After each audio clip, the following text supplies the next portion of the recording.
estado em Minas até. Aí, depois que eu fiz as 2 pregações sobre Deus é amor e eu sou discípulo amado, teve um grande batismo no Espírito, um derramamento de curas, assim, muito interessante, e no final eu abri para alguns testemunhos. E subiu uma mulherzinha, a mulher disse assim: eu já tinha escutado muito falar sobre o amor de Deus, mas como o Ronaldo falou, não. Ele falou de uma maneira tão assim que eu entendi bem o amor de Deus. Eu não sabia que o amor de Deus era tão grande, tão grande, tão grande, que chega a ser indecente.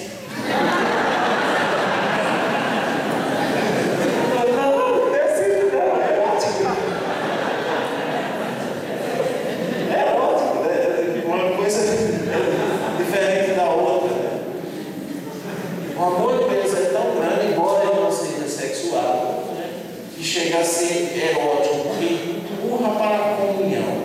Talvez por isso a experiência de Deus, ou para usar a linguagem que vocês gostam mais, a experiência de batismo do Espírito Santo inclui, na maioria das vezes, também o corpo, pelas sensações, pelos gestos, pela dança do Espírito, né? Eu acho muito interessante como as pessoas criticavam isso. Não, para ter o derramamento do Espírito não precisa desses alaridos, não precisa dessas danças, nem de levantar a mão, nem dessas coisas todas.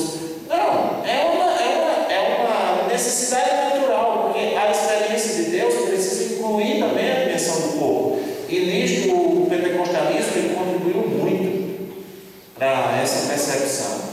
As Sagradas Escrituras também nos mostram isso. Salmo 63, versículo 2: ó Deus, tu és meu Deus, eu vos procuro. Minha alma está sedenta de vós e minha carne te deseja.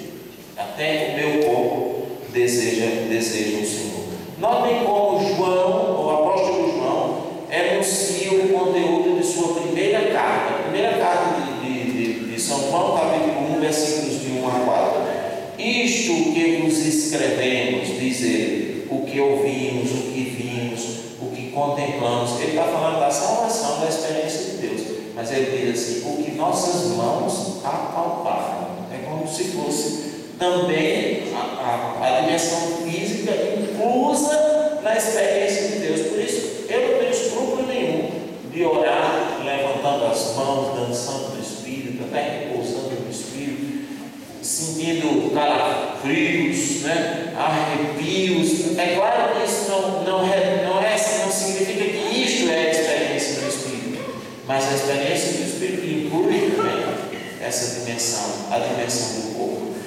Então, por causa disso, o corpo está, portanto, ordenado à santidade e não contra ela. Tudo bem, ferido pelo pecado, é verdade, mas resgatado pela redenção. Lembre-se que Romanos capítulo 8, versículo 11: aquele que ressuscitou Jesus dentre os mortos dará vida também a vossos corpos mortais, mediante o Espírito que habita em vós. Também é preciso recordar que o corpo está destinado à ressurreição final. Por isso, a crítica, as pessoas dizem que isso aqui não vale nada. Não, o corpo também será destinado à ressurreição final. Aliás, nisto reside um dos maiores conflitos do cristianismo com o pensamento grego na antiguidade. O pensamento grego platônico, né, não admitia que o corpo fosse objeto de ressurreição. Ele estava destinado ao aniquilamento completo. No pensamento grego, a ressurreição dos corpos é um absurdo, mas ainda tem gente hoje pensando como os gregos, achando que o corpo não vale nada. Sem saber, nós vamos retrocedendo no pensamento que foi superado pelo cristianismo. Deu para compreender? Sim ou não? Então, essas 3 visões destrói, tira da cabeça. A partir disso, começa a nossa compreensão a respeito do significado evangélico, da dimensão física da pessoa humana. Já chegamos à conclusão que o corpo não é a única possibilidade de autodefinição, não é um objeto e nem está dissociado da santidade. Mas há uma verdade sobre o corpo que é a coisa mais importante. O corpo, ele é para a doação, ele está em de Deus para o ser humano. Para o amor. O corpo é para o amor. Para o amor que se doa, que se esvazia. Por isso ele é a imagem de Deus. Porque ele também foi constituído, formado, plasmado, de maneira a facilitar, digamos assim, a doação de vida. Por exemplo, quando você observa, fica ambíguo, mas quando você reflete sobre o corpo da mulher, você vai ver que o corpo está ordenado para a gestação, todo ele é ordenado para a gestação, veja, para a vida, a procriação da vida. Ele está ordenado para a maternidade, para o cuidado do filho, ele está ordenado até para a amamentação. O corpo da pessoa está assim, ele está formado, ele foi formado dessa maneira. Ele, mesmo os impulsos eróticos, como já disse, está ordenado para a doação, porque ele busca alguém que não sou eu, que é diferente de mim. Portanto, se o corpo é para a doação, disso decorre outra compreensão. Ele deve estar integrado à identidade da pessoa. Ele está integrado naquilo que você é. Portanto, o modo como você exprime-se no corpo deve estar de acordo com aquilo que você é. Se você é um consagrado, por exemplo, a Deus, é um evangelizador, é alguém que quer se doar pelo Evangelho e pelo Senhor, o seu corpo está incluso nisso também. Então não descarta a possibilidade dele adoecer por causa do Evangelho, dele ficar até mais feio por causa do Evangelho, do desgaste dele pelo Evangelho. Eu percebi isso olhando para a minha vida, vendo que o desgaste da minha mente, do meu físico, ele é em consonância, né? Está em consequência do meu ministério, da minha vocação, por assim dizer. Eu acho interessante quando tem cristãos aqui eu estou me referindo especialmente aos servos, as pessoas, né, que fizeram uma experiência, que são chamados de ser evangelizadores e tudo, a se doarem, como eles trabalham pelo reino, e às vezes quando tem uma doença, por exemplo, em consequência desse trabalho, ele fica queixoso com Deus. O que você queria? Você queria desgastar-se fisicamente, que o seu corpo, ao invés de adoecer cada vez mais, se transformasse, ficasse cada vez mais sadio? São Paulo diz: enquanto o nosso exterior se desconjunta, o nosso interior se renova a cada dia. Então, se você deu a sua vida para Deus, isso inclui o seu corpo, isso inclui desgaste, isso inclui talvez até o próprio martírio, dependendo da situação. E uma pessoa, um servo de Deus, especialmente uma pessoa consagrada a Deus, que não tem a noção a respeito da abrangência de sua pertença a Cristo, entende o que eu estou dizendo? A abrangência de sua pertença a Cristo. Você pertence a Cristo, sim ou não? Sim. Então, seu corpo também pertence a Cristo e está incluso na sua identidade, na sua vocação. Quem não tem essa noção a respeito da abrangência de sua pertença a Cristo, quando o ministério, ou a consagração, ou o serviço atingir o corpo, a pessoa entra em crise. Ela entra em crise. Uma vez eu vi isso muito explicitamente numa pessoa muito santa, essas pessoas de frente da comunidade, né, pregador, ministro de música, etc. E ela teve uma doença grave. E quando ela adoeceu, ela entrou numa crise absurda, porque ela não entendia como é que ela, serva de Deus, permite que a pessoa adoeça. Tem isso, às vezes as pessoas dizem, mas como é que pode? Fulano servia tanto a Deus e adoeceu. Sim. Primeiro, porque nós não somos melhor do que ninguém. Segundo, porque muitas dessas doenças podem ser em decorrência do próprio ministério. Sim, porque a minha pertença a Cristo inclui tudo. Eu não dei a Cristo só a minha mente, o meu psiquismo. Eu entreguei a Cristo também o meu corpo. Então, a pessoa que não tem essa noção da abrangência de sua pertença, quando a consagração, ou o serviço, ou o ministério atinge o nível do corpo, ela entra em crise. A mesma coisa, a pessoa casada, ela precisa ter a dimensão da abrangência de sua pertença ao marido, ou sua pertença à esposa, que inclui também o nível do corpo. Isso significa dizer que a disponibilidade para a vida sexual e para a maternidade pode ser um sintoma de que você está com uma mentalidade não evangélica. Você se doa tudo. Não, eu sou responsável por tudo. Por exemplo, a mulher é responsável por tudo. Cuida bem da casa, cuida bem das coisas, é fiel ao marido, tudo. Mas na hora da relação sexual, ela não disposta. É claro que existem situações que também não vou entrar no mérito dessas questões. Estou falando aqui de uma mentalidade de fundo. O homem é responsável por tudo. Faz tudo, mantém a casa, mas na hora, por exemplo, de ter abertura para a maternidade e paternidade, ele não quer filho. Por outras razões, porque, sei lá, enfim, não tem condição agora, essas coisas. Isso pode refletir.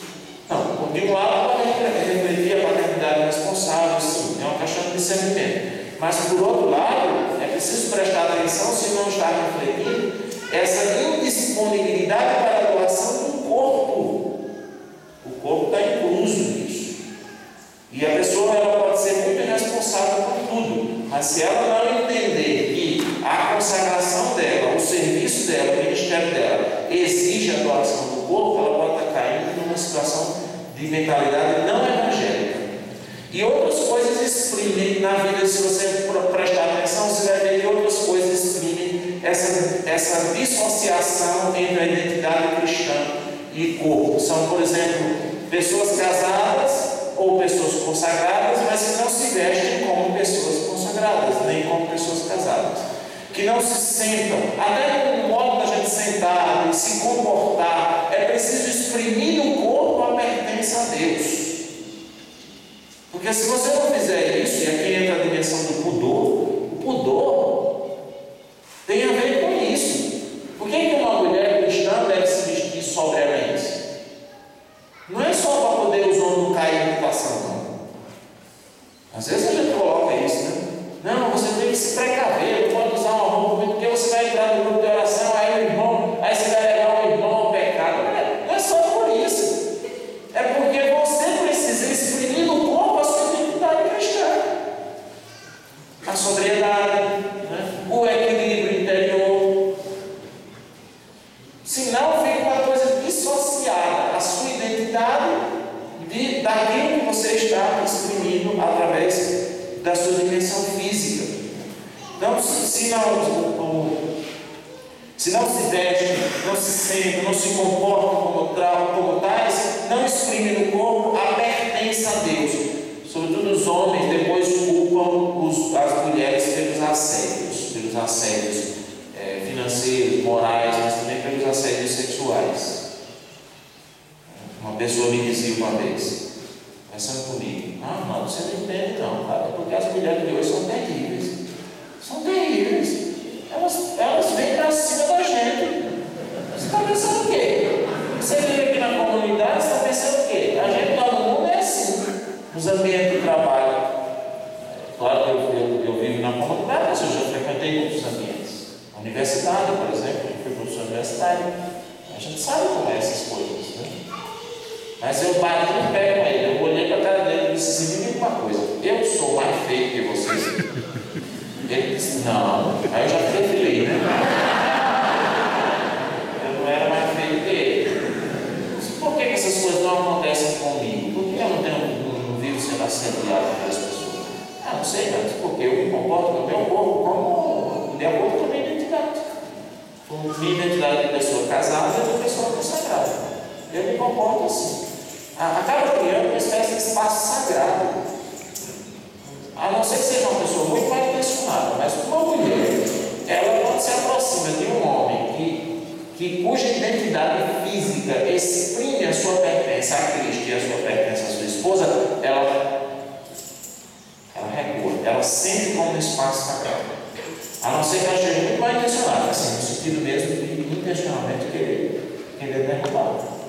Aí a gente não exprime isso no corpo, depois fica reclamando, botando a culpa das outras situações. Claro que existem situações que independem da nossa vontade, é fato. Mas a grande maioria poderia ser resolvida dessa maneira. Né?